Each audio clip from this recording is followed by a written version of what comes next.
আসসালামু আলাইকুম। বর্তমানে আমি অবস্থানরত রয়েছে আমাদের চৌধুরী বাজারে। আপনারা সবাই অবগত আছেন চৌধুরী বাজারে প্রতিনিয়ত জ্যাম লাগার যে বিষয়টা, এটা আমরা প্রত্যেকেই অবগত এবং প্রত্যেকেই আমরা হ্যারাসমেন্টের শিকার। কারণ হচ্ছে গিয়ে চৌধুরী বাজার যাওয়া আসার মধ্যে এতটা ঝামেলা হয় এইটা বলার বাইরে, প্রতিনিয়ত জ্যাম লাগেই থাকে। এর কারণ হচ্ছে ফুটপাতে অতিরিক্ত পরিমাণে দোকানপাট এবং হোটেলগুলোর বাড়তি টেবিলগুলো রাস্তায় এনে রাখা, এগুলো আসলে আমাদের মেইন জ্যামের কারণ বলে আমি মনে করি। তাই আমার সিটি কর্পোরেশনের কাছে একটা অনুরোধ, বিশেষভাবে এইগুলোর উপর নজরদারি করা হোক। কারণ হচ্ছে গিয়ে এই রাস্তাটা বিভিন্ন জায়গায় যাওয়া আসার একটা মেইন রাস্তা। এই রাস্তার আশেপাশেই রয়েছে বড় বড় দোকান, এইগুলার বাড়তি টেবিল এবং অরাজনৈতিকভাবে গড়ে ওঠা কিছু ফুটপাত, এইগুলা যত তাড়াতাড়ি বন্ধ করা হবে ততই শান্তি হবে আমাদের দেশের এবং আমাদের হবিগঞ্জের জনগণদের।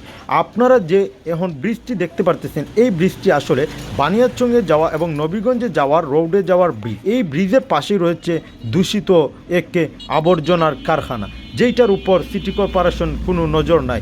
এই রাস্তা দিয়ে, এই ব্রিজ দিয়ে অসুস্থ মানুষ নিয়ে গেলে আরও অসুস্থ হয়ে যাবে বলে আমি মনে করি। আর এইখানের মধ্যেই রয়েছে নৌকা চলাচলের ঘাট, এইটাই কিন্তু চৌধুরী বাজারে অবস্থিত। এই দিক দিয়ে মানুষ চলাচল করে, অথচ এই জায়গার এই অবস্থা দেখে আসলে আমার খারাপ লাগলো। আমার মনে হয় যত দ্রুত সম্ভব এইগুলার একটা প্রতিস্থাপন করা দরকার।